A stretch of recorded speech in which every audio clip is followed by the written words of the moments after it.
Hello అండి, అందరికీ నమస్తే. ప్రస్తుతం మనం ఓయూ క్యాంపస్ లో ఉన్నాము. అసలు తెలంగాణలో ప్రజాపాలన జరుగుతుందా లేదా? ఎందుకంటే ఒక పక్కన మనము చూస్తూనే ఉన్నాము మూసీ డెవలప్మెంట్ అని, ఇంకో పక్క హైడ్రా అని చెప్పేసి. అంటే మొదట్లో ఉన్న వాళ్ళ ఇల్లులు కూల్చారు, వాళ్ళ కన్వెన్షన్లు కూల్చారు, అది ఓకే అని చెప్పేసి అనుకున్నప్పటికీ అంటే మా వైపు తిరుగుతుంది, యూటర్న్ తీసుకుంటది హైడ్రా అని చెప్పేసి సామాన్య ప్రజలు అనుకోలేదు. తర్వాత మళ్ళీ ఇటు ఇంకో పక్క చూస్తే మూసీ డెవలప్మెంట్ అని చెప్పేసి పేదవాళ్ళు బస్తీలు, చిన్న చిన్న బస్తీలు కట్టుకున్న వాళ్ళ ఇల్లులు కూల్చేయడం అది ఇంకా దారుణం అని చెప్పేసి మేము మొన్ననే కట్టుకున్నాం, ఇప్పుడే కూల్చేస్తున్నారు, దాని ఈఎంఐలు కూడా కంప్లీట్ అవ్వలేదు, అప్పుడే మా కడుపు మీద కొడుతున్నారు ఈ రేవంత్ రెడ్డి అని చెప్పేసి కూడా ఎంతో మంది దుమ్మెత్తి పోస్తున్నారు. అసలు ఇప్పుడు వచ్చిన తెలంగాణలో వచ్చిన ప్రభుత్వం కరెక్ట్ గా పనిచేస్తుందా లేదా? ఎందుకంటే ఓయూనే ఎందుకు సెలెక్ట్ చేసుకున్నామంటే ప్రతి సమస్య మీద పోరాడేది ఓయూ నుంచే, ఏదైనా ఉద్యమం జరగాలి అన్నా ఓయూ నుంచే. సో ఇప్పుడు ప్రస్తుతం మనతో పాటు మైపాల్ యాదవ్ ఉన్నారు, ఆయనతో మాట్లాడదాం. ఎందుకంటే ఒక సామాజిక బాధ్యత ఉన్న వ్యక్తిలో ఈయన మొదటి వ్యక్తి అని చెప్పేసి నేను అనుకుంటున్నాను. సో అన్న నమస్తే. నమస్తే అన్న, మీరు చెప్పండి, ఇప్పుడు తెలంగాణలో ప్రజాపాలన జరుగుతుందా లేదా? అంటే ముందు ప్రభుత్వానికి ఈ ప్రభుత్వానికి తేడా అయింది. తేడా కంటే కూడా ఈ ప్రభుత్వం ఎట్లుందో మనం డిస్కస్ చేద్దాం. ఎందుకంటే గత ప్రభుత్వాన్ని ప్రజలకు మరి నచ్చక, నిరుద్యోగులకు నచ్చక వాళ్ళు పక్కకు పెట్టిరు, అలా పక్కన పెడదాం. ఈయన పరిపాలన ఎట్లా ఉంది, రేవంత్ రెడ్డి క్రెడిబిలిటీ ఉన్నదా, మాట మీద నిలబడడా అనేది నేనేదైనా చెప్తే అరే బట్టగాల్చి మీద పడేసిండేమో, లేకపోతే ఆయనకు పదవి ఇయ్యలేదని అట్లా మాట్లాడుతుండేమో అని అనొచ్చు. కానీ ఎవరు చెప్తే నమ్ముతారో తెలంగాణ ప్రజలకు ఒక 1 మినిట్, ఒక 30 సెకండ్లలోనే మీరు రెడ్ టీవీ ఛానల్ ద్వారా మీరు వినండి. పోయి అయ్యప్ప సొసైటీలో ఉన్న పలంగా రూపాయి చమేసి ఉద్యోగస్తులు 200 గజాలు 400 గజాల కట్టుకుంటే జేసీబీలు పెద్ద పెద్ద మిషన్లు తీసుకొని వెళ్ళి పాపం నీలమట్టం చేసిండు. క్రిమినల్ వేస్ట్, ఇసుక, సిమెంట్, మిగతాయి చట్టంలో ఒకవేళ ఇర్రెగ్యులారిటీ జరిగినా రెగ్యులరైజ్ చేయడానికి చట్టం. ఇది మాట్లాడింది నేను కాదు, అంటే రేవంత్ రెడ్డి విమర్శించుకుంటుండు. ఇప్పుడు గత ప్రభుత్వంలో వాళ్ళు ఎప్పుడు మాదాపూర్ లో అయ్యప్ప సొసైటీకి అక్కడ కొన్ని అక్రమ కట్టడాలు ఉన్నప్పుడు ఈయన దగ్గరికి మీ ఏబిఎన్ ఆంధ్రజ్యోతి వెళ్ళినప్పుడు పక్కకు రేవంత్ రెడ్డి గారు భార్య గీతారెడ్డి గారు ఉన్నారు. ఇప్పుడు ఆంధ్రజ్యోతి ఓనర్ కూడా రాధాకృష్ణ గారు కూడా ఉన్నారు. మరి మొదటి ఇంటర్వ్యూ రాధాకృష్ణ గారికి ఇచ్చి రేవంత్ రెడ్డి గారు ఆయన బుక్ అయ్యబోతే ఆయన కూర్చుండి బుక్ వేస్తే నిలబడి తీసుకుంటుండు. అంటే ఈ రాష్ట్రానికి సీఎం ఎలా ఆంధ్రజ్యోతి ఓనరు రాధాకృష్ణనే నిజానికి. అదేంటంటే డమ్మి. అప్పుడు కాంగ్రెస్ టైంలో సోనియా గాంధీ ఉన్నప్పుడు మన్మోహన్ సింగ్ ఎట్లా ఉండనో ఇప్పుడు కూడా రేవంత్ రెడ్డి అనే వ్యక్తి నేను అనుకుంటున్నా ఉన్నవా అంటే ఉన్నా, మిగతాదంతా మన రాధాకృష్ణ గారే. ఈయన మనం చెప్తలే. మళ్ళీ ఇంకోటి ఈయన సజీవ సాక్షి ఈ రాధాకృష్ణ గారు ఇయ్యలటి పేపర్లో రాసి, నిన్నటి పేపర్లో జర జాగ్రత్త అంటే నాకు తెలిసి ఈయన లోపల ఆల్రెడీ చెప్పి ఉంటాడు, తెల్లారి ఈయన ఇది రాసి ఉంటాడు, జర జాగ్రత్త రేవంత్ రెడ్డి అని చెప్తూ కూల్చివేతల గురించి ఆయన నేను చెప్పట్లే. రేవంత్ తక్షణమే ఈ అంశంపై దృష్టి కేంద్రీకరించాలి, కూల్చివేతలకు తాత్కాలికంగా విరామం ప్రకటించాలి అని చెప్పి చెప్పిండు. ఇయ్యలటి పేపర్లో ఏమొచ్చింది చూడండి, మళ్ళీ ఆంధ్రజ్యోతిలోనే హైడ్రా ఆచుతూచి హైదరాబాద్ లో కూల్చివేతలకు 2-3 వారాల తాత్కాలిక విరామం. అంటే మనకు క్లియర్ గా అర్థమవుతుంది ఏంది, ఇది రాధాకృష్ణ గారే సీఎం గా వ్యవహరిస్తున్నట్టు క్లియర్ గా అర్థమవుతుంది. అంటే పరిపాలన అంటే ఇంత సోయి లేకుండా కూల్చిన తర్వాత హైకోర్టు జోక్యం చేసుకున్న తర్వాత ఇప్పుడు మళ్ళీ పరిశీలించిన తర్వాత కూల్చిన తర్వాత పరిశీలించాలనా? అంటే పరిపాలన ఎట్లా ఉందని మీరు అడిగినందుకు నేను చెప్తున్నా. ఒకటి, ఎగ్జాక్ట్లీ అవును, మోసం చేసినోడికి శిక్షించాలనా, మోసపోయిన వాళ్ళకి శిక్షించాలనా? అధికారులు మోసం చేసిర్రు, బిల్డర్ మోసం చేసిండు, భూమి అమ్మినోడు మోసం చేసిండు, వాళ్ళందరూ మంచిగా సేఫ్గా ఉన్నారు. వెంచర్లు చేసి 50 గజాలు 100 గజాలు చేసి పాపం పేదోళ్ళు ఏమనుకున్నారు, తక్కువ ధరలు వస్తుంది కదా అని కొనుక్కున్నారు. కొనుక్కున్నప్పుడు వీళ్ళే పర్మిషన్ ఇచ్చిర్రు. పర్మిషన్ లేదని కూలిస్తే మనకేం అభ్యంతరం లేదు. అధికారులు పర్మిషన్ ఇచ్చింది. ఇప్పుడు వాటర్ నల్ల ఇచ్చిండు, విద్యుత్ అయినా కరెంట్ కనెక్షన్ ఇచ్చిండు. మరి అక్రమమైనప్పుడు నువ్వు ఎందుకు ఇచ్చినావు? లేదంటే వాళ్ళు రిజిస్ట్రేషన్ చేసుకున్నప్పుడు రిజిస్ట్రేషన్ ఫీజు కూడా ఎంతో కొంత కట్టి ఉంటారు. ఇప్పుడు ఈయన రేవంత్ రెడ్డి చెప్పినట్టే ఇసుక తెచ్చుకున్నారు, సలాగా తెచ్చుకున్నారు, సిమెంట్ తెచ్చుకున్నారు, మట్టి తెచ్చుకున్నారు. మరి అంత పెట్టిన తర్వాత హైడ్రా అంటే ఈ రోజు మనకు కంటికి కనబడేది బుల్డోజరే. బుల్డోజర్ వస్తే హైడ్రా వచ్చినట్టు అంతే అంతే కదా. ఏడన్నా ఇల్లు కూల్చినా కూడా ఇది హైడ్రానే కూల్చేసింది అని చెప్పి భయపడుతూ కూల్చుకుంటారు. ఇంట్లో ఇంకా కొంత కాంగ్రెస్ కి సంబంధించిన సోషల్ మీడియా రేసు గుర్రంలో లాస్ట్ కు గిల్గిల్ ప్యాండ్ జిల్గిల్ ప్యాండ్ అని ఆ పాండని తీసుకొచ్చి ఇది ఒక ఆపరేషన్ చేస్తున్నాం, అక్రమంగా నిర్మించిన అన్ని కూల్చేస్తాం. అందులో శివారెడ్డి అని ఉంటాడు, మద్దాలి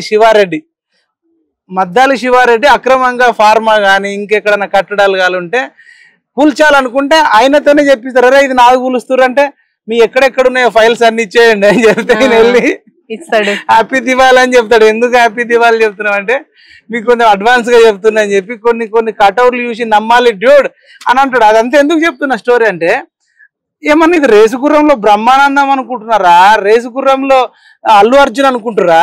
ఆ సినిమాలు అంటే మద్దాల శివారెడ్డి అనే పెద్ద క్రిమినల్ పొలిటీషియన్ అక్రమంగా కట్టాడు వేస్తాడు కూల్చండి.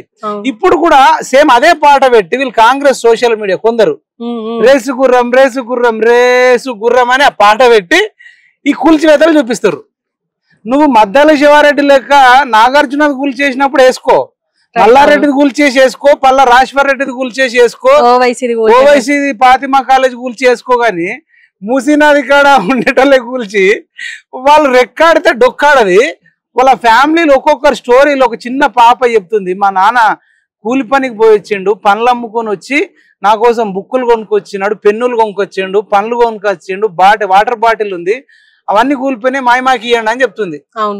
అంటే అంత క్రూరంగా వ్యవహరించాల్సిన అవసరం ఏముంది? ఒక బుచ్చమ్మ అనేట ఆమె భయపడి పక్కింటోళ్ళు ఆళ్ళు మీ ఇంటికి కూడా హైడ్రా వస్తుంది అంటే, ఇప్పుడు నాగుపాము వస్తే అంటే ఎంత భయం ఉంటుందో, తాజుపాము నాగుపాము అంటే ఇప్పుడు హైడ్రా అంటే అంత భయాందోళనకు పోయినారు. అయిపత్కే ఇప్పుడు నేను ఒకటి రామంతపూర్ లో కేసీఆర్ కాలనీ ఉంటది, ఇది బయటకు రానియలే. పాపం వాళ్ళు ఒక నెల రోజుల ముందే కొనుక్కున్నారట. కొనుక్కున్న నెల రోజులకే వాడు అమ్ముకొని పోయినోడు సేపుకున్నాడు. ఇక్కడ కొనుక్కోగానే కూల్చేస్తామని చెప్పేసి కూల్చేసిరట. కూల్చేస్తే భార్యాభర్తలు ఇద్దరు గొడవపడి అనవసరంగా నువ్వు సలహా ఇచ్చినావు, నువ్వు కొనకపోతుంటిని అది ఇది అని చెప్పి భార్యాభర్తలు గొడవపడి భార్య పురుగుల మంది చచ్చిపోయింది. ఈ మ్యాటర్ ఎక్కడ రానియలే. ఇట్లా ఎంతో మంది బీపీలు వచ్చి షుగర్లు వచ్చి భార్యాభర్తల మధ్యలో గొడవై, తల్లిదండ్రుల మధ్యలో గొడవై, తండ్రికి కూతురుకు కొడుకుకు నువ్వు చెప్పుట్లేనే కొన్నా, నువ్వు చెప్పుట్లేనే ఇది చేసినా అని పాపం వాళ్ళు ఎవరి మీదనో ఇప్పుడు సీఎం అనలేక వాళ్ళది వాళ్ళు అనుకొని ఎంత బిక్కుమంట బతుకుతురు. అంటే ఏదన్నా నువ్వు నిజంగానే మూసీ నదిని సుందరీకరించాలి, అసలు ఈ రాష్ట్రాన్ని కాపాడాలి అంటే దానికి ఒక ప్లానింగ్ ఉంటది, ప్రణాళిక ఉంటది. ఒక 6 నెలల్లో 1 year గడువు ఇచ్చి ఒక గిట్లా చేద్దాం అనుకుంటున్నాం. దీన్ని చేయడం వల్ల మనకు భవిష్యత్తులో లాభాలు ఉంటది.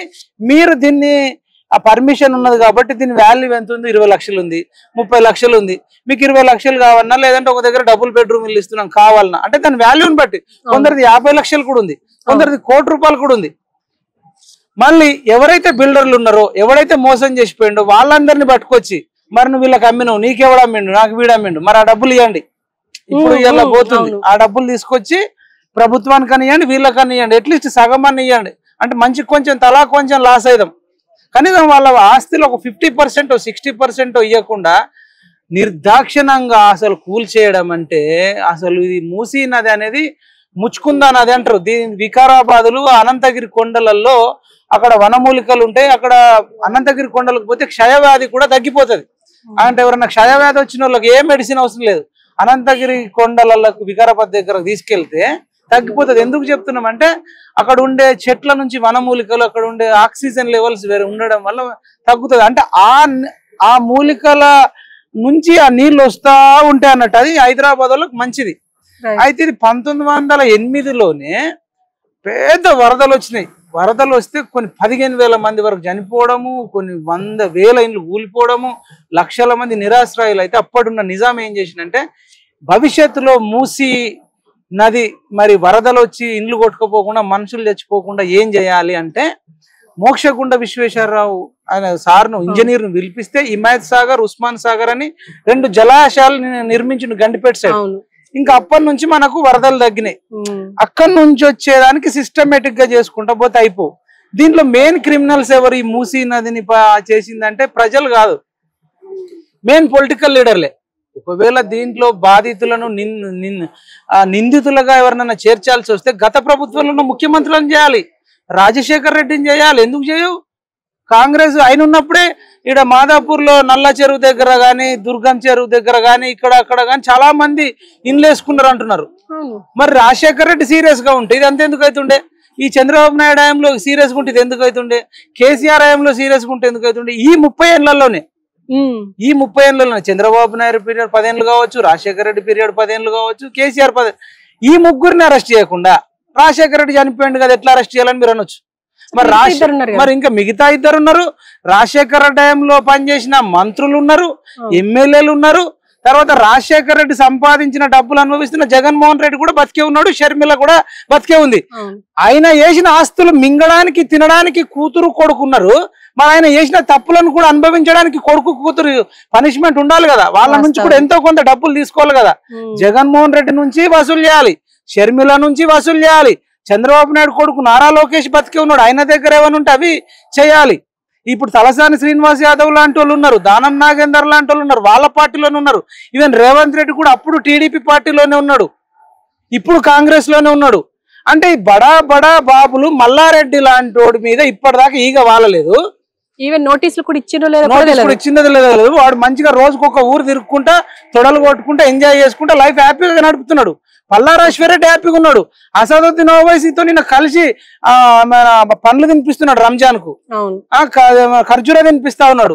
అంటే మీరంతా మంచిగా ఉన్నారు, పేదోళ్ళని తీసుకుపోయి సడన్ గా సినిమాలో బాంబేసి కూల్చినట్టు కూల్చడం అంటే దీన్ని ఎవరైనా తీవ్రంగా ఖండించాల్సిందే. ఇప్పుడు భయపడి లాస్ట్కి వచ్చి వాళ్ళు పెట్రోల్ మీద పోసుకొని, లేదంటే ఇంకా వాళ్ళు ఏడదాకా పోయిందంటే వీళ్ళు ఇప్పుడు వాళ్ళు పెట్రోల్ పోసుకున్నారు, రేపు భవిష్యత్తులో అధికారుల మీద కూడా పోయొచ్చు, ఎమ్మెల్యేల మీద కూడా పోయొచ్చు అని వీళ్ళ ప్రాణ భయానికి భయపడరు. అవును, అట్లా ఇది పరిపాలన కొనసాగుతుంది. అసలు ఇచ్చిన హామీలేంది, చేస్తున్న పనులేంది? ఇప్పుడు మా నిరుద్యోగులకు 2 లక్షల ఉద్యోగాలు ఇస్తాను, నువ్వు దీని మీద దృష్టి సారించంటే మూసీ నది సుందరీకరణ చేస్తా చేద్దు. అది ఎట్లా చేద్దువో ప్లానింగ్ తీసుకొని పెద్ద పెద్ద నిపుణులను తీసుకొని స్టెప్ బై స్టెప్ మెల్లగా చేయాల్సింది. ఒకటేసారి చేస్తే వాళ్ళందరూ ఏడుంటారు. ఎగ్జాక్ట్లీ.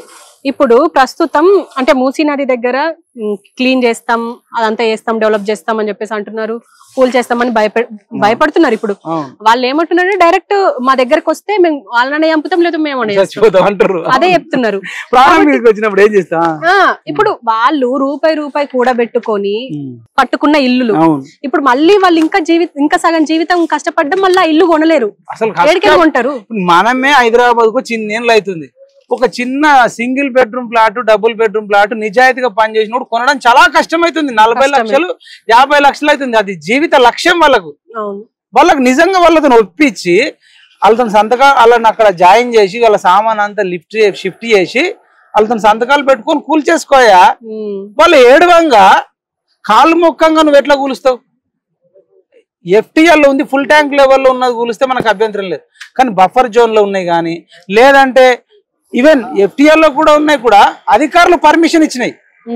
పర్మిషన్ ఇచ్చినోడు హ్యాపీగా ఉన్నాడు, అమ్మినోడు హ్యాపీగా ఉన్నాడు. వీళ్ళకి శిక్షించడం అంటే అసలు ఇది విచిత్రం అనిపిస్తుంది. ఇంకోటి రేవంత్ రెడ్డి చెప్పాడు, మనం చెప్పాలి, అధికారానికి రాకన్నా ముందు వాళ్ళు పాపం కష్టపడి కొనుక్కుంటారు, ఇన్స్టాల్మెంట్లు ఉంటాయి. ఇప్పుడు అన్నిటికీ మించి బ్యాంకులకు ఏందండి, ఇప్పుడు బ్యాంకు ఒకవేళ లోన్ ఇచ్చింది అనుకో, ఇప్పుడు వాళ్ళ పరిస్థితి ఏంది? కూల్ చేసిన ఇల్లుకి కూడా ఇన్స్టాల్మెంట్ ఇల్లు కట్టాలంటే, డబ్బులు కట్టాలంటే అది ఎంత నరకమది. మరి ఇప్పుడు ఎట్లా చేద్దాం మీరు కూడా చెప్పాలి రెడ్ టీవీ ఛానల్. అసలు ప్రభుత్వం ఏ ఆలోచనతోని ఇట్లా వచ్చి ఉండొచ్చు అంటారు? అంటే కొంతమంది అంటున్నారు రియల్ ఎస్టేట్ వ్యాపారాల కోసమే ఇదంతా చేస్తుంది అని. అంటే మీకున్న అవగాహన ఎంత వరకు ఉంది? అంటే ఇప్పుడు ఇది కరెక్టే అంటారా? అదే నాకైతే ఇప్పుడు కొందరు రాబర్ట్ వాద్రా, మరి వైఫ్ ఆఫ్ అంటే ప్రియాంక గాంధీ ఒక భర్త, హస్బెండ్ ఆయనకి ఏదో కాంట్రాక్ట్ ఇస్తున్నారు, లేదంటే అలా కంపెనీకి ఇస్తున్నారు, ఈ సుందరీకరణకు 1 లక్ష కోట్ల కాంట్రాక్ట్ నడుస్తుందని ఒక రకమైన పుకార్లు అయితే వస్తున్నాయి. మనం ఎగ్జాక్ట్లీ చూడలే. కానీ ఏది ఏమైనప్పటికీ కూడా ఏదైనా ఒక ప్రాజెక్ట్ చేసినప్పుడు కాంట్రాక్టర్లకు ఇచ్చినప్పుడు డబ్బులు అయితే మిగులుతాయి. ఇప్పుడు గత ప్రభుత్వం కాళేశ్వరం కట్టింది, అది మంచిదా చెడ్డదా అనే తర్వాత టాపిక్ లో మాట్లాడదాం, డబ్బులు అయితే మిగులుతాయి. అట్లా వీళ్ళు ఇప్పుడు మూసీ సుందరీకరణ అనే దాంట్లో డబ్బులు మిగిలించుకోవాలనేది అయితే ఉంది. వీళ్ళు చిత్తశుద్ధి ఉన్నోళ్ళు అయితే ఇప్పుడు రేవంత్ రెడ్డి మాట్లాడిన మాటలకే సీఎం, నువ్వు వేరొడు సీఎం లేదు, ప్రతిపక్ష నాయకుడు మాట్లాడాల్సిన మాట్లాడాలి సీఎం. అంటే ఈయన గెలిచేదాకా ఒకటి చెప్పిండు, గెలిచినాక ఇంకొకటి చెప్తున్నాడు. ఇప్పుడు అయినా కానీ ఇప్పుడు హిమాయత్ సాగర్ ఉందండి, ఉస్మాన్ సాగర్ ఉంది. ఆ జలాశయాలు మనకు ఒకప్పుడు 1908లో వచ్చినట్టు వరదలు రాకుండా కట్టిరు. ఇప్పుడు ఆ రేంజ్ లో రానప్పుడు దీన్ని స్టెప్ బై స్టెప్ ఎట్లా చేయాలని ఆలోచించాలి. ఇది వన్ డేలో సినిమాలో భాషా సినిమాలో ఒక పాట అయిపోయేంత రూపంలో అయ్యేది కాదు. ఎవ్వరు ఒక కంట తడి పెట్టకుండా, కంటి చుక్క కింద రాలకుండా సంతోషంతో ఇచ్చిపోయేటట్టు, వాళ్ళు అడిగినంత ఇయ్యకు, నీకు నచ్చినంత ఇయ్యకు. ఒక నలుగురు పెద్ద మనుషులు ఉంటారు, మాట్లాడతారు, గింత ఇయ్యొచ్చు గిట్ల ఉంటది. వీళ్ళ ఏం లేదు, అది రేసుకుర్రం అని పెట్టి బుల్డోజర్ కొట్టేస్తే పాపం ఎంత బాధాకరం. ఇప్పుడు ప్రజలు ఎటు పోవాలా? అదే కదా, ఎటు పోతారు అంటే ఇప్పుడు కాపాడాల్సిన, ఇప్పుడు ఒక ఇంట్లో తల్లి కాపాడాల్సిందే పోయి సంపుతా అంటే ఏడ నడుస్తుంది? ఇప్పుడు అదే నడుస్తున్నది. తండ్రి ప్రభుత్వం అంటే కాపాడాల్సిన ప్రభుత్వమే రోడ్డు మీద పడేస్తుంది. ఇప్పుడు వాళ్ళు ఎట్టు పోతారు? ఏమని చూడండి, అందరికి ఇంకా కూడా కోపం వస్తుంటే చాలా మందికి. తిరుపతి రెడ్డి అని ఉంటాడు వాళ్ళన్న, దుర్గం చెరువు దగ్గర ఆయన ఇల్లు ఉంటది.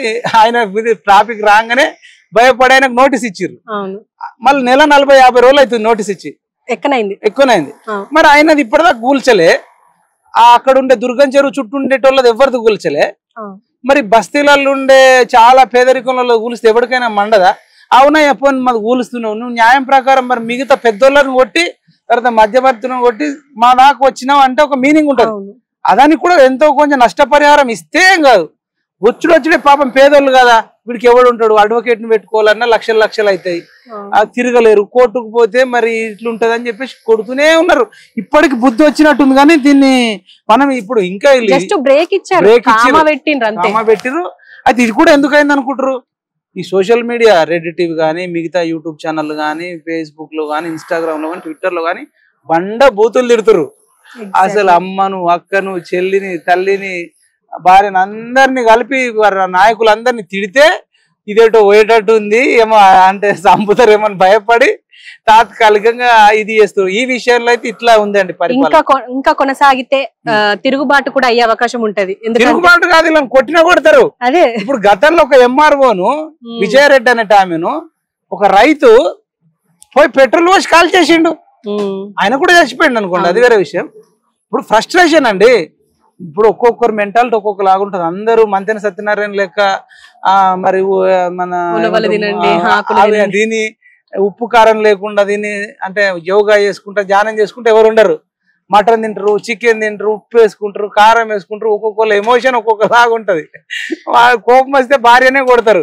ఇంట్లో తల్లిని కొట్టేటోళ్ళు కూడా ఉన్నారు, తండ్రిని కొట్టేటోళ్ళు ఉన్నారు, అధికారులను కూడా కొడతారని భయపడుతారేమో నాకు అనిపిస్తుంది. అంటే ఇంకో మాట కూడా అంటున్నారు, ఇప్పుడు సోషల్ మీడియాలో అంటే బాధితులను చూపిస్తే, అంటే హైదరాబాద్ బాధితులు కానీ ఇటు మూసీన్ బాధితులు కానీ చూపిస్తే కేసులు పెడతాం, సో ఆ ప్లాట్ఫామ్ మీద మేము చర్యలు తీసుకుంటామని చెప్పేసి కూడా ఇప్పుడు డైరెక్ట్ గా పొన్నం ప్రభాకరే అన్నారు. అండ్ ప్రభుత్వం నుంచి కూడా అలాంటి వస్తున్నాయి. కరెక్టే అంటారు? ఇలా ఇప్పుడు మనమే కదా చూపించాల్సింది. మరి ఎవరు చూపించాలా? మరి మీరే ఏం చేయండి అంటే పొన్నం ప్రభాకర్ ఒక కెమెరా పట్టుకొని నువ్వు చూపెట్టు, రేవంత్ రెడ్డి ఒక కెమెరా పట్టుకోమాను, మీరు ఎమ్మెల్యేలు అందరూ మంత్రులందరూ ఒక కెమెరా పట్టుకోండి. జర్నలిస్టులు అనేది ఫోర్త్ ఎస్టేట్ అనేది డెమోక్రసీలో వన్ ఆఫ్ ద పిల్లర్. ఇప్పుడు నీకు జ్యుడిషియల్ ఎట్లుంటుందో, శాసనశాఖ పార్లమెంటు ఎట్లా ఉంటుందో, తర్వాత ఇప్పుడు ఎగ్జిక్యూటివ్ అధికారులు ఎస్పీలు, ఐఏఎస్లు ఇదంతా అధికారులు ఎట్లుంటారో, జర్నలిస్టులు అనేది ఫోర్త్ ఎస్టేట్ అనేది ప్రెస్ అనేది, అది మీడియా కావచ్చు, సోషల్ మీడియా కావచ్చు, ఇది లేకుండా డెమోక్రసీ లేదు. రాజ్యాంగంలో రాసిర్రు ఒకవేళ కేసులు పెడతాం అని చేస్తామంటే రాజ్యాంగాన్ని అనిచేసినట్టు, చట్టాన్ని అనిచేసినట్టు. నిజంగానే తప్పుడు వార్తలు ప్రచారం చేస్తే పెట్టుకో, కానీ బాధితులు ఏడిచిన దాన్ని చూపిస్తే తప్పంటే, మేం బలవంతంగా డబ్బులు ఇచ్చి ఏడిపిస్తే మా మీద పెట్టి కేసు, వాళ్ళు ఏడ్చిన దాన్ని చూపిస్తే నువ్వు కేసు పెడతావంటే, మరి అప్పుడు మీరు ప్రతిపక్షంలో ఉన్నప్పుడు మీ ముఖాలను ఇవే కెమెరాలు చూపెట్టకపోతే, ఇదే రిపోర్టర్లు రిపోర్ట్ చేయకపోతే, ఇవాళ మరి పొన్నం ప్రభాకర్ మంత్రి అయ్యేటోడా, ట్రాన్స్పోర్ట్ మంత్రి అయ్యేటోడా, పెద్ద పెద్ద కార్లలో తిరిగేటోడా, ఇదే ఆర్టీసీ బస్సులో తిరుగుతుండే కావచ్చు. నువ్వు ఇవాళ ఆర్టీసీకే నువ్వు మంత్రి అయినావంటే ఈ సోషల్ మీడియా కెమెరాలు, రిపోర్టర్లు, ప్రెస్ ఇదంతా లేకుండానైనావా? అంటే ఏరు దాటేదాకా ఏదో మళ్ళా ఓడమల్లన్న, ఓడ దాటినాక బోడమల్లన్న అన్నట్టు సీఎం రేవంత్ రెడ్డి కూడా ఇలా సీఎం ఏంటంటే సోషల్ మీడియా పనిచేయలేదా, యూట్యూబ్ ఛానళ్ళు పనిచేయలేదా? యూట్యూబ్ ఛానల్లోనేమో ఆ ట్యూబ్ ఈ ట్యూబ్ అని వాళ్ళని తిడుతున్నావు, నిరుద్యోగులనేమో ముదిరిపోయిన బెండకాయలని వీళ్ళని అంటున్నావు, సుప్రీంకోర్టు ఏమో తప్పుడు తీర్పు ఇచ్చిందని ఆ రకంగా మీనింగ్ వచ్చేటట్టు మరి నువ్వు ఎవరికి రెస్పెక్ట్ ఇస్తావు? మరి అంటే వీళ్ళు సాధు జంతువులు లెక్క చెప్తారండి. వీళ్ళ క్రెడిబిలిటీ ఉన్న మాటలు లేవు. నిజంగానే తిరుపతి రెడ్డి గారిది, వాళ్ళ బంధువులది, మంత్రులది, ఎమ్మెల్యేలు కూల్చండి, కేవీపీ రామచంద్రరావు గారిది కూల్చండి, పొంగులేటి శ్రీనివాసరెడ్డి గారిది చూసి వెతికి కూల్చండి. ఇగో మేము వాళ్ళది కూడా కూల్చినాం, మీరు కూడా కూలుస్తున్నాం, ఇక వాళ్ళకి గింత ఇచ్చినాం, మీకు గింత ఇస్తున్నాం అని చెప్పండి. అట్లా మొత్తం అనాలోచితంగా అండి. ఇప్పుడు కబడ్డీ ప్రాక్టీస్ చేయకుండా డైరెక్ట్ కబడ్డీ ఆడితే ఎట్లా ఉంటది, క్రికెట్ ప్రాక్టీస్ చేయకుండా డైరెక్ట్ చూసి వచ్చి బ్యాట్ పట్టుకుంటే ఆ బాల్ వచ్చి ఇక్కడ మూతికి తగలవచ్చు, వీపుకు తగలవచ్చు, చెస్ట్ కు తగలవచ్చు, ఎక్కడైనా తగలవచ్చు. అంటే ఇది ప్రాక్టీస్ లేదు, ప్లానింగ్ లేదు. వితౌట్ ప్లానింగ్ తోని రేసు గుర్రం అని కొడితే ఇది కథ నడవదు. నీకు నిజంగా చిత్తశుద్ధి ఉంటే, ఇప్పుడు మనం మొన్న ప్రెస్ లో చేసినాం, నిర్మల్లో పారిశుద్ధ కార్మికుల ఉద్యమంలో ఇట్లా అని చెప్పినాం. మరి ఇవన్నీ అక్రమార్కులను నువ్వు తీసేవా? అక్రమ కట్టడాలు కూల్చేసినప్పుడు అక్రమ ఉద్యోగాలు జాయిన్ అయినని, అక్రమంగా ఉద్యోగాలు ఇచ్చిన వాళ్ళని తీసేవా? ఇప్పుడు సరితారావుది మనమేలో వీళ్ళు వేసారు పేపర్లో. ఈమె సరితారావు అనే ఆమెకు గత ప్రభుత్వంలో జాబ్ ఇచ్చినారు, టిఎస్ జెన్కోలో ఏఈగా అసిస్టెంట్ ఇంజనీరింగ్ ఇచ్చిన 1,50,000 నెలకు 2 ఏళ్ళు తీసుకుంది, అంటే 36 లక్షలు తీసుకుంది. మరి ఈమెను జాబ్లో నుంచి తీసేసిర్రా లేదా? ఆ డబ్బులు రికవర్ చేసిర్రా లేదా? ఈ సీఎండిని అరెస్ట్ చేస్తున్నావా లేదా? ఒక్క అధికారిని అరెస్ట్ చేయలే. నువ్వు ఫోన్ ట్యాంపరింగ్ లో కూడా ప్రభాకర్ రావు అని ఆయన అమెరికాలోనే గులుకుతున్నాడు. ఈయన సీఎండి ప్రభాకర్ రావు ఈమెకు జాబ్లు ఇచ్చిన ఈయన హ్యాపీగా ఉన్నాడు. హరీష్ రావు, కేసీఆర్ 1,00,000 కోట్లు తిన్నారని నువ్వు చెప్పినావు, మేము చెప్తలే. మరి 1,00,000 కోట్లు తిన్నోళ్ళు మరి బయట ప్రపంచంలోనే తిరుగుతారు కదా, జైలుకు పోతలే. అంటే వాళ్ళు వీళ్ళు ఏమన్నా ములాఖాత్ అయ్యారా? ఇవన్నీ డౌట్లు వస్తాయి. ఇవన్నీ వదిలేసి 1,00,000 కోట్లు తిన్నోని నువ్వు చెప్తున్నావు, మేమన్నట్లే. 1,00,000 కోట్లు తిన్నోని వదిలేసి మరి మూసీ నదిలో 30 గజాలలో 60 గజాలలో ఊలగొడుతున్నావు అంటే మరి న్యాయము ధనికుడికి ఒక్కొక్క రకంగా, పేదోడికి ఒక రకంగా. చట్టం ఉన్నోడి చుట్టమా, ధనవంతుల చుట్టమా? మరి చట్టం అనేది రాజకీయ నాయకుల చుట్టం అయిపోయిందా? చెప్పండి. అధికారుల చుట్టమా? ఒక్క ఐపీఎస్ అరెస్ట్ అయ్యిందా? ఒక్క ఐఏఎస్ అరెస్ట్ అయ్యిందా? నవీన్ మిట్టల్ అనేటోడు ఎంత పెద్ద దొంగ అని మన అందరము, నువ్వుగా మేమల్లే, రేవంత్ రెడ్డి అన్నాడు. నేను రాగానే నీ భరతం పడతాను. ఏడబట్టినావు భరతం? వాడి పేరు సోమేష్ కుమార్. వాడు కరోనా టైంలో మనుషులు చచ్చిపోతుంటే బిస్కెట్ చాయ్ తాగుకుంటా నవ్వుకుంటా మాట్లాడుతుండు. వాడేటువంటి వాడి దేశంలో వాని మీద ఉన్న కోర్టు ధిక్కరణ కేసులు ఎవరి మీద లేవు. వాడు హ్యాపీగా ఇంకా బిస్కెట్లు, ఛాయలు, ఇరానీ ఛాయ్, ఉస్మానియా బిస్కెట్ తినుకుంటా వాడు హ్యాపీగా తిరుగుతుండు. రజత్ కుమార్ అనేటోడు గతంలో కరప్టెడ్ అని రేవంత్ రెడ్డి చెప్పిండు. మరి ఆయన బిడ్డ పెళ్లి పలక్నామా ప్యాలెస్ లో ఒక ప్లేట్ భోజనానికి 10,000 20,000 పెద్ద మొత్తం వేలల్లో ఉంటే దాంట్లో వేసుకున్నాడు. ఆయన కరప్టెడ్ అని చెప్పినావు. మరి రజత్ కుమార్ బయట హ్యాపీగా తిరుగుతున్నాడు. స్మితా సబర్వాల్ మీద, అకున్ సబర్వాల్ మీద ఆరోపణలు చేసిర్రు. మరి వాళ్ళు వట్టిగానే తిరుగుతుర్రు. నువ్వు వచ్చి రేసు గుర్రం మూసీ సుందరీకరణ ఏం చేస్తావు? మూసీ సుందరీకరణలా పవర్ పాయింట్ ప్రజెంటేషన్ ఇయ్యు. రాష్ట్ర వ్యాప్తంగా మూసీ పరివాహ ప్రాంతాలలో తిరిగి స్క్రీన్ లేసి, ఇగో ఇది వస్తే ఈ లాభం ఉంటది, ఇది వస్తే పర్యటన ప్రాంతం అవుతుంది, ఇక్కడ వస్తే మీకు ఇక్కడ బోటింగ్ కు సంబంధించిన జాబులు ఉంటాయి, లేకపోతే టూరిజానికి సంబంధించినవి వస్తాయి, మీరు ఇక్కడ అనేకమైనటువంటి వస్తువులు అమ్ముకోవచ్చు. అట్లీస్ట్ అంటే ఇప్పుడు బాధపడుతున్న ప్రజలకి ధైర్యం చెప్పడానికి కూడా ప్రయత్నం చేయట్లేదు. ధైర్యం చెప్పకపోగా వీళ్ళు బీఆర్ఎస్ వాళ్ళు రెచ్చగొడుతురు, వాడు రెచ్చగొడుతుండు, వీళ్ళు రెచ్చగొడుతురు. అంటే అవునండి, ఇవి రాజకీయ నాయకులు కొందరు రెచ్చగొడతారు అచ్చా, అది వేరే కాన్సెప్ట్. కానీ జెన్యున్ గా బాధితులు కూడా ఉన్నారు కదా. మరి వీళ్ళని వదిలేసి మీరు ఎవరినన్నా ఒక్కొన్నన్నా ఓదార్చిర్రా? ఒక్కోళ్ళ కంట నీరన్నా దూడ్చిర్రా? కూల్చాయి కొంపలు కూల్చడానికి వచ్చినావా, కొంపలు కట్టేయడానికి వచ్చినావా అంటున్నారు. ఇందిరమ్మ ఇల్లు కట్టిస్తా 10 లక్షలు అని చెప్పి ఇల్లు కూలుస్తున్నావు అంటారు. మేము ఇంకొక రిక్వెస్ట్ కూడా ఏం చేస్తున్నాం అంటే, హైదరాబాద్ లోనే ఒక 4 లక్షల ఇండ్ల వరకు ఉన్నాయంటారు డబుల్ బెడ్రూమ్. వీళ్ళు ఎవరైతే బాధితులు ఉన్నారో వాళ్ళకి సముదాయించి ఏదో బలవంతంగా కూడా తీసుకుపోయి ఆ డీసీఎం లేసి ఇట్లా కుక్కి ఆ మట్టి తీసి అటు పడేసినట్టు, వీళ్ళని తీసుకుపోయి అటు పడేసినట్టు కాదు. వాళ్ళకి ఛాయ్ తాగిపించి, బిస్కెట్ ఇచ్చి, నీళ్ళు ఇచ్చి, అన్నం పెట్టి, మాట్లాడి సంతోషంగా నవ్వుకుంటా వాళ్ళు షిఫ్ట్ కావాలి. కానీ ఎవో నా ఇల్లువా అంటే వాడోళ్ళు ముందే సెన్సిటివ్. వాళ్ళు ఒక్కొక్కరు గుండెలు బాదుకుంటారు.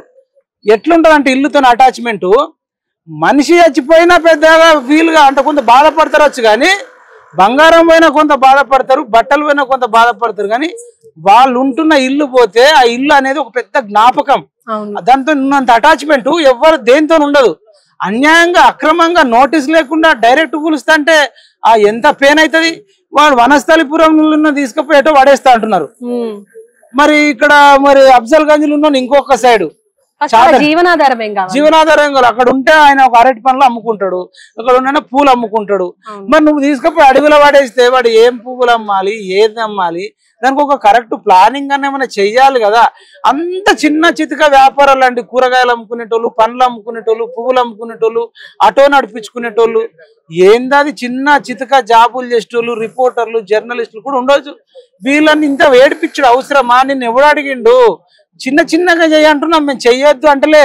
నిజంగా అక్రమ కట్టడాలు ఉంటే ఆ బిల్డర్ల దగ్గర వసూలు చేసి కనిపెట్టండి అండి. ఇప్పుడు జానీ మాస్టర్ రేప్ చేసిండంటే ఆయన గోవాలకి వెళ్ళి తీసుకొచ్చారు కదా, చేసిండా చేయలేదో దేవుడికి తెలుసు. మరి ఇప్పుడు ఎవడైతే బిల్డర్ అమ్మిండో వాడు ఎక్కడున్నాడో పట్టుకోవాలిగా. నక్సలైట్ పని కూడా కాదు కదా, పని కూడా కాదు కాదు నక్సలైట్లు అడవిలు ఉంటే పోలీసులను పెట్టి ఏ పొక్కలున్నాడు ఎక్కడున్నాడు అని పట్టి వెతికి మరి ఎన్కౌంటర్ చేస్తారు. మరి ఎవడైతే పర్మిషన్ ఇచ్చిండో, ఎవడైతే బిల్డర్ ఉన్నాడో, ఎవడైతే చెరువు భూమిని అమ్మిండో వాడిని పట్టుకొచ్చి వాడు ఆస్తులు ఎంత ఉన్నాయి అందులో మరి వీడికి ఎంత వచ్చింది ఇది అమ్మడం వల్ల ఆ డబ్బులు తీసుకొచ్చి ఈ డబ్బులు తీసి ఇస్తారు కదా.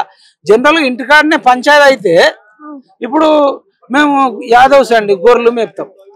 ఏదో గొర్రెలు తెలవకనో ఏదో పోయి చేన్లో పడ్డది. చేన్లో పడ్డప్పుడు పిలిపించి అడుగుతారు ఎంత నష్టం జరిగింది. ఒక 10,000 రూపాయలు నష్టం జరిగింది. 10,000 జరిగిందంటే ఒక 7,000 ఇచ్చేయి, వీళ్ళు కూడా పేదోళ్ళు అని చెప్పి మధ్యలో ఉన్న వాళ్ళు చెప్తారు. అట్లా ఏది జరిగినా అన్యాయం జరిగితే ఇస్తారా ఇయ్యరా? ఇప్పుడు ఏదో యాక్సిడెంట్ ఇట్లా పోయి గుద్దుతారండి, ఆటో ఏదో 2 వీలర్ మీద పోయి నడుచుకుంటూ పెట్టాలని గుద్దిన అన్న ఆ బండి గుద్దిన ఏమంటాం? మరి ఆయనకు కాలు తొనిగింది, నడుమిరిగింది, నువ్వు హాస్పిటల్లో చూపెట్టంటావా? మళ్ళీ హాస్పిటల్లో పడ్డోడు ఇల్లు కొడతావా? అంటే ఎంత దారుణం. ఆడు యాక్సిడెంట్ చేసినోడు మంచిగా ఉన్నాడు, యాక్సిడెంట్ చేసినోడు అంటే నువ్వు సేఫ్గా ఉండు, వీడి ఇల్లు కూలగొలుస్తాం, వీడి శరీరం కూల్చేస్తాం అన్నట్టు చెప్తున్నారు. కాబట్టి ఇది చాలా రేవంత్ రెడ్డికి మరి ఆయననేమో 80,000 పుస్తకాలు చదివినైనా బయటకు వస్తలే, ఈయన ఒక్క పుస్తకం చదవలే. ఇప్పుడు ప్రాబ్లం 80,000 పుస్తకాలు అయినా రాడు ఈయనేమో. కనీసం అప్పుడు అయినా 10 ఏళ్ళు అధికారం ఇచ్చారు, ఒక హెలికాప్టర్ కొనిచ్చారు, పార్టీ ఫండ్ 1000 కోట్లలో ఉంది, వాళ్ళ ఫ్యామిలీ కూడా అద్భుతంగా సెట్ అయింది. మరి వచ్చి ఈ తెలంగాణ ప్రజల వల్ల, ఈ పేద ప్రజలు ఓట్లేయడం వల్ల నా జీవితం, నా పిల్లల జీవితం బాగుపడ్డది, నేను అలా రుణం తీర్చుకునే అవసరం వచ్చింది, నువ్వు అక్రమంగా ఎట్లా కూలుస్తావు, మరి ఎట్లా కూలిస్తే వాళ్ళకి ఏమి ఇస్తావు అని చెప్పి రావచ్చు కదా. అరే ఎంత దూరం ఉందండి, నేను అమెరికాలో కూడా లేడండి, ఇక్కడే ఉన్నారు. మళ్ళీ రేపు ఎలక్షన్ టైంకి వచ్చి నన్ను సీఎం చేయండి అంటాడు. మరి నిన్ను సీఎం చేయాలని అంటావు, నీకు ఓట్లు వేయన్న వద్దని అప్పుడు డిసైడ్ చేస్తారు. కష్టకాలంలో ఉంటే రావన్న వద్దా? ఖమ్మంలో వరదలు వచ్చినప్పుడు వస్తలేవు, మూసీ నది ఇక్కడ పేదోళ్ళు, ఇక చిన్న పిల్ల నా పెన్ను పోయిందని ఏడుస్తుంది, ఒక నిండు గర్భవతి ఏడుస్తుంది. ఇంకా పాపం ఇప్పుడు మనం పేద వీళ్ళ ఇండ్లు మాట్లాడుతున్నాం, కానీ ఇంకో కోణం ఉంది. కమర్షియల్ వ్యాపారం చేసుకునేటోళ్ళు కూడా వాళ్ళు కొంచెం క్యాటరింగ్ చేసేటోళ్ళు ఉన్నట్టు నేను ఒక అయినది విన్నా. కుక్కట్పల్లి సైడ్ క్యాటరింగ్ చేసుకునేది, అమీన్పూర్ సైడ్ అంతా వాళ్ళు రెంట్కు తీసుకొని కొంత డెవలప్ చేసుకొని రేకులు ఇట్లా వేసుకున్నారు. అరే ఆ రేకులు తీసుకునేదాకా టైం ఇవ్వాలి కదా, ఇయ్యలేదు. తర్వాత క్యాటరింగ్ కి సంబంధించి ప్రజలకు ప్లాస్టిక్ దాంట్లో అండితే రోగాలు వస్తాయని చెప్పేసి ఆయన స్టీల్ ఏదో మంచిది పెద్ద బౌలు పెద్ద పెద్ద కొని 1 కోటి రూపాయలు ఇన్వెస్ట్ చేస్తే అవి తీసుకుని ఒక గంట టైం ఏంటంటే మీరా మరి అది ఎంత బాధ అండి. గంట టైం ఇవ్వలేదు. ఇప్పుడు ఆయనకు ఎంత నష్టము, ఒక 10 లక్షలు సంపాదించాలంటే చాలా కష్టం, అట్లాంటిది 1 కోటి రూపాయలు సంపాదించాలంటే ఎంత కష్టం. ఇప్పుడు మనం పేదల ఇన్లే మాట్లాడుతున్నాం, ఆ కమర్షియల్ గా ఉన్న వాళ్ళకి కూడా బాధనే కదా, వాళ్ళకు కూడా ఏదో ఒకటి రూట్ చూపించాలి కదా. అసలు వాళ్ళు ఏదో గ్రహాంతర వాసం నుంచి దిగి వచ్చినట్టు, లేదంటే ఆఫ్ఘనిస్తాన్ నుంచో పాకిస్తాన్ నుంచో రోహింగ్యాలు వచ్చినట్టు ఈ కూల్చడం అనేది అయితే ఇది ఇట్లాంటి పరిపాలన ఉంటుందని మేము కలలో కూడా ఉంచలేమండి. మీరు ఇంకా రెడ్డి టీవీ ద్వారా తీసుకెళ్ళండి. ఇంకా నిరుద్యోగులకు కూడా అనేక సమస్యలు ఉన్నాయి. ఇంకా మిగతా ఇప్పుడు 2,500 పెన్షన్ ఇస్తారు. రాష్ట్రంలో ఏ సమస్య లేదు, ఒక సుందరీకరణ హైడ్రానే ఉంది అన్నట్టుగా రాష్ట్రంలో. అది అసలు నిరుద్యోగ సమస్య ఏంది, ఇప్పుడు ఇచ్చిన హామీలు మహిళలకు 2,500 ఇస్తారు, వాళ్ళకు చూపించిన ఆశ ఒకటి ఉంది, అది కూడా ఇంకా నెరవేర్చిన ఒక ఫ్రీ బస్సు అన్న ఒక కాన్సెప్ట్ తప్ప. దీని గురించి మీరేమంటారు? అదే ఇప్పుడు ఫ్రీ బస్సు ఇవ్వకుండా ఏం కాదు, ఎవరికి నష్టం? ఎవరికి నష్టం లేదు. కానీ ఆ మహిళలు ఇల్లు కూల్చకు, ఇల్లు కూల్చితే ఆ కూల్చిందాక నష్టపరిహారం కరెక్ట్ ఇయ్యు. నువ్వు గిది బస్ టికెట్ ఇచ్చినంటే ఇన్ని రోజులు బస్సు ఇచ్చేదాకా ఎవరు టికెట్ కొనుక్కోలే, బస్సు ఎక్కలేదా? కావాలంటే కొంచెం బస్ ఛార్జీలు తగ్గించు. ఆ ఫ్రీ బస్ వల్ల కూడా నష్టాలు ఉన్నాయండి. మగవాళ్ళకి సీట్లు దొరుకుతలేవు. నేను డబ్బులు ఇచ్చి నాకు టికెట్ దొరుకుతా, డబ్బులు లేకున్నా